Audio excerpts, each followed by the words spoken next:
C5 Capital, a Washington-based venture capital firm, has announced a strategic partnership with Brave One, a Ukraine hub for defense innovation. And we have André Pienaar, the founder of C5 Capital, and Rear Admiral Mike Hewitt, with the editor of National Security News, Sean Raymond, in the studio to discuss how this collaboration will support Ukraine's defense tech startups. Thank you for joining us. Well, André, can we start with you? Can you explain the nature of this strategic partnership between C5 Capital and Brave One? Linda, thank you. Brave One is the leading defense innovation platform in Ukraine today. It has marshaled all the energy, the know-how, the curiosity, and the patriotism of Ukrainian entrepreneurs and founders and innovators to help defend the country by bringing together the best of Ukraine's technology innovation to address the most pressing problems on the battlefield and in the theater of war. And it's very important that we support this initiative from the venture capital community globally. As Churchill said, the only thing that's harder than fighting with allies is fighting without allies. And this is a crucial time for us also in the venture capital community to step forward to support these very courageous founders and innovators who are marshalling technology and innovation to help defend their country. And on the call with us this morning, whilst I'm in Washington, D.C., we have Admiral Mike Hewitt, who's on the ground in Ukraine and who is attending the Brave One conference today. Admiral Mike? Thanks, Andre. And let me echo everything Andre said, both about the opportunity to accelerate the innovation in Ukraine, but also the importance of the venture capital community aligning with those investments. We have seen in Ukraine an unbelievable R&D structure. They have really repurposed their entire innovative industry towards fighting this war since February of 2022. In many ways, they have held the Russians at risk through their own capability, not through as much weaponry that America has provided. And what we intend to do, and what Brave One has been set up to do as an accelerator here in Ukraine on behalf of the government and its industry, is to help scale things that are working in the theater of war. This is a warfighting environment. This is, in many ways, the best opportunity to figure out what the 21st century of warfighting capability will look like. And we intend to work with C5 to not just focus on measures of effectiveness, what's working in the theater, but actually improve upon their kill chain analysis work. It's always much more complex than just more hardware. It may be training. It may be tactics and procedures. It may be software. So we're going to bring our experience from the U.S. side in defense innovation and help complement the great work they're doing on the ground in Kyiv. And who is Brave One? What is their primary goals and initiatives as a defense technology accelerator? How does it support startups? I can give you some initial thoughts on that. So Brave One was stood up to work under the Minister of Digital Transformation, which was stood up specifically to repurpose much of their capability towards the war. They have created 600 to 700 startups since the war began.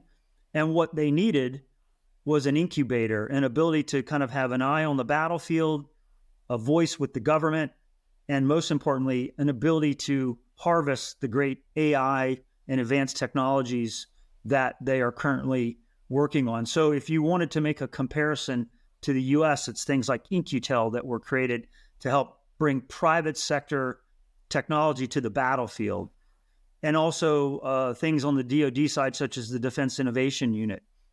Those were entities that the US government stood up to be that bridge between industry and the government. And I would describe Brave One as the Ukrainian version of that. I was just wondering if you can give some examples of what they're trying to develop so viewers could get their heads around. Is it sort of drone warfare technology? Is it new types of munitions? It's really all the above. I mean, what you've seen and what you've heard about primarily is the unmanned systems that they've developed, airborne, undersea, and on the ground.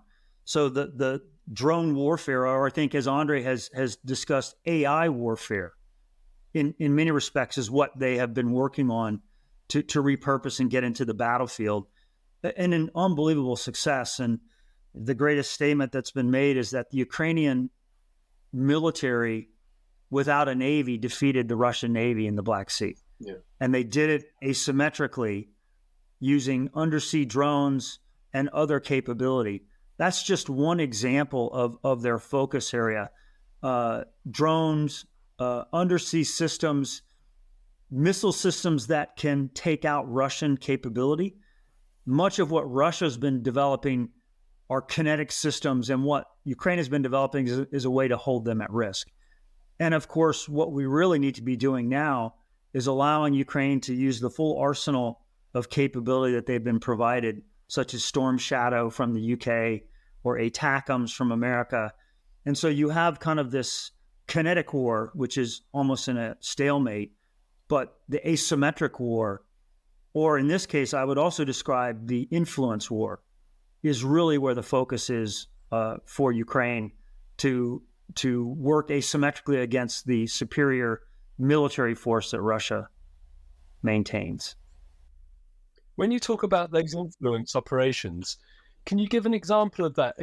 Well, they used to be known as propaganda once upon a time. Are you talking about sort of those influence operations within the Russian public, asking the question, why are we involved in this war? Why are we sending our young men and women to fight in a war which is seemingly no end, and they're losing tens of thousands? I think the current casualty figure, which was put around by the Ministry of Defense earlier this year, was 500,000 Russian casualties in just over 2 years of fighting back in the middle of this year. I mean, you look at that going forward to the next 2 to 3 years, you're talking about 1 million Russian casualties if the casualty rate remains the same, which is almost unbelievable in the modern era. And I wonder why the Russian public isn't awake to this, isn't attuned to this, why they don't think this is a good idea. It's almost as though you look at what's happening in Moscow and they're completely divorced from the reality of the battlefield. And that isn't something which is part of their consciousness. The concept of what I think we're now calling cognitive warfare, because it's had many different names: information operations, influence operations, non-kinetic warfare. In reality, it's all the above, but I think cognitive warfare, which touches, Sean, on what you're describing, which is how do you maintain the hearts and minds of your own people that are dying at a rate such as that? And this is nothing new. I mean, if you go back to Sun Tzu and Clausewitz, they talked about that war is really a military operation to a political end. This is really all about influence.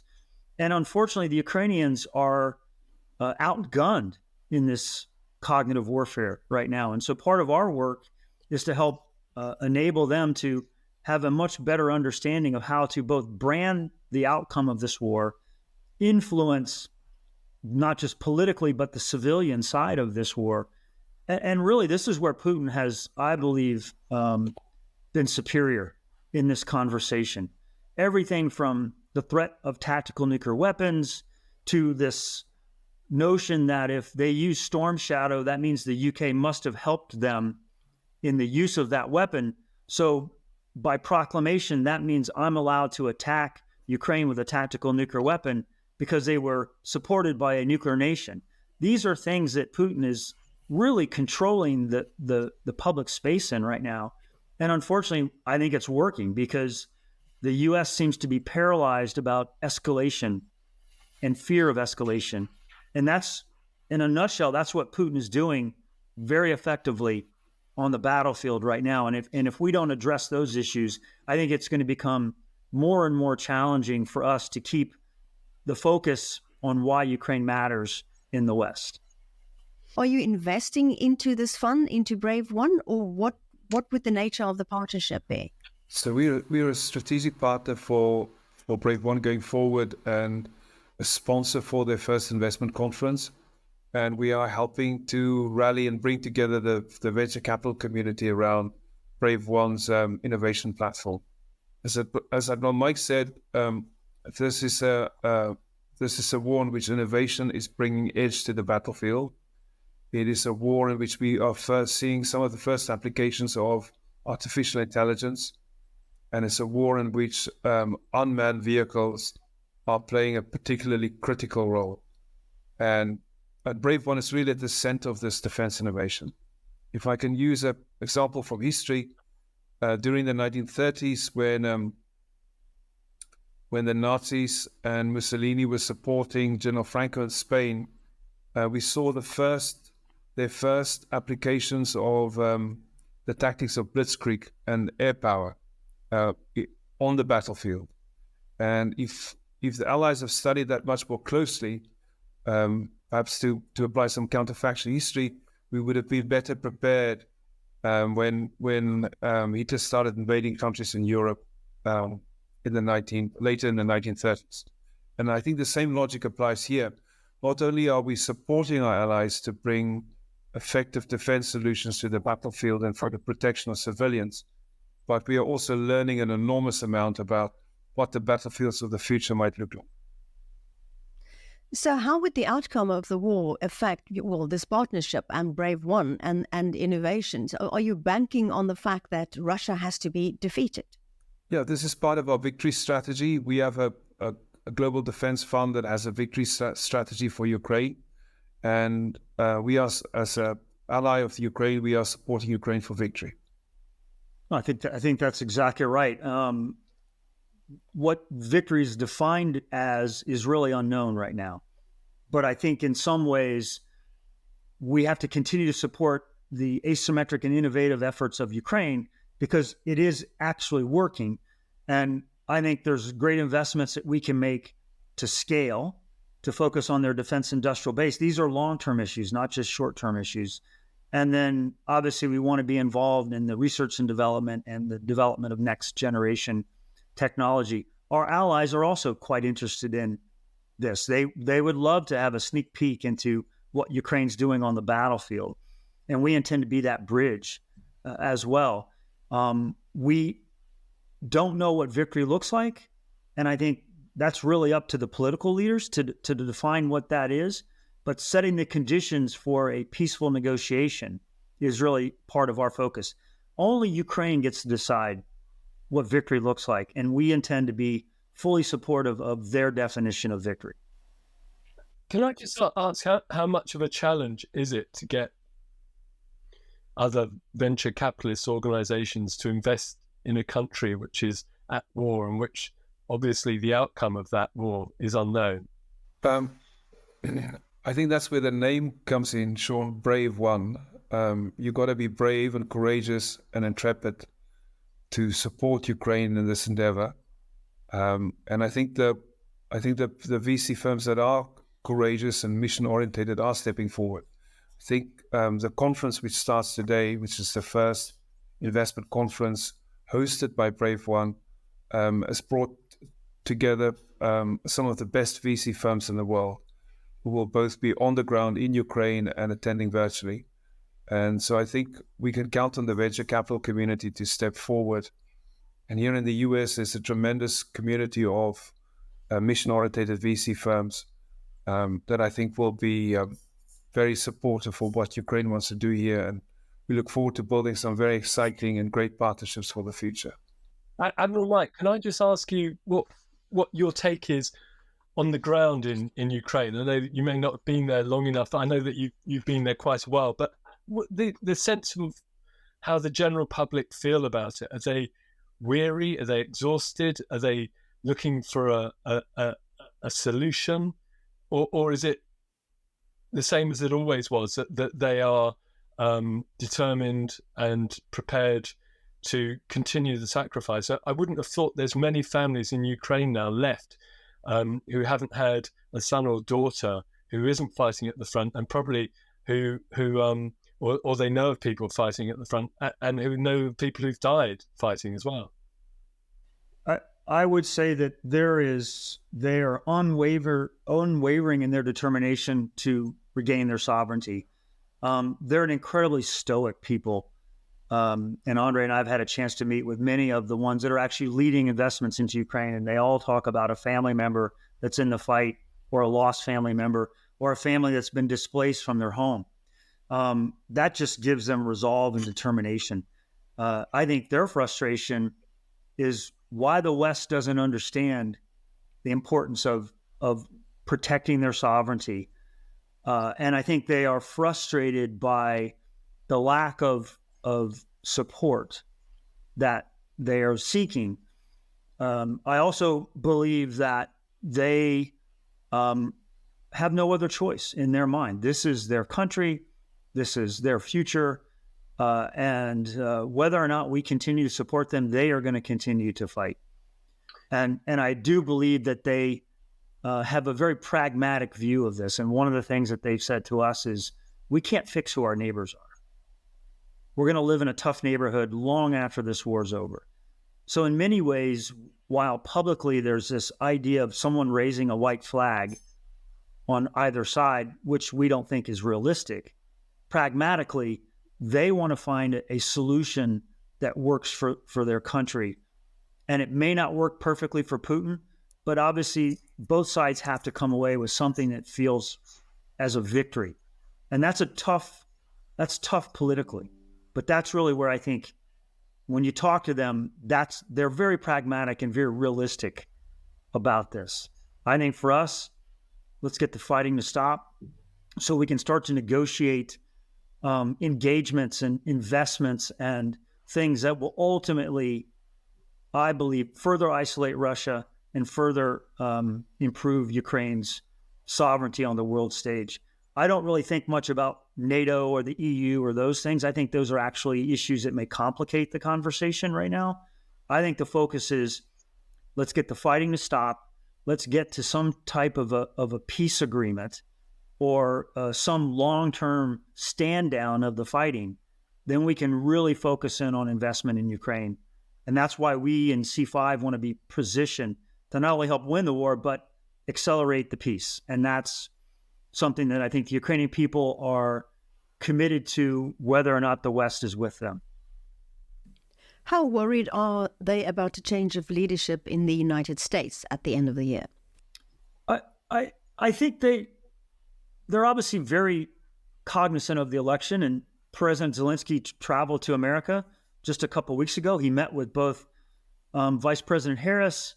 He met with former President Trump, and I would say that they are eager to find out what the position of the new administration is going to be.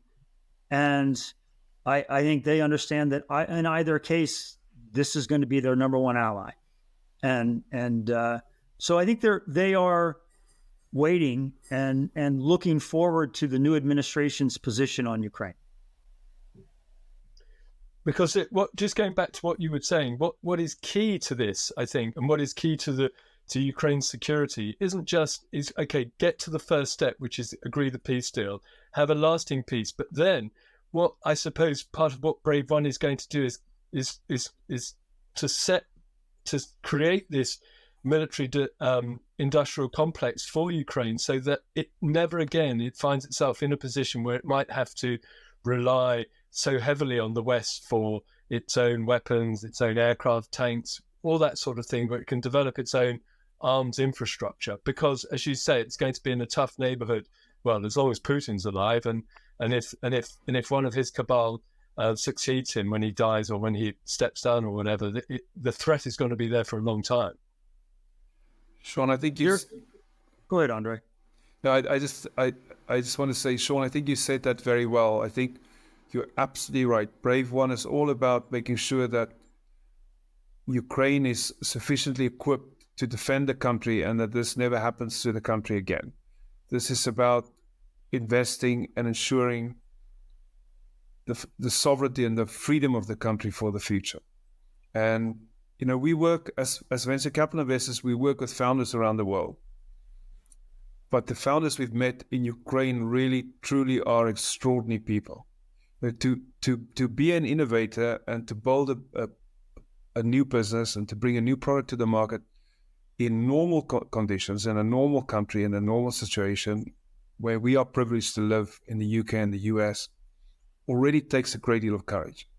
But to do it under conditions of war and in defense of your country takes an additional and an extraordinary level of courage and bravery.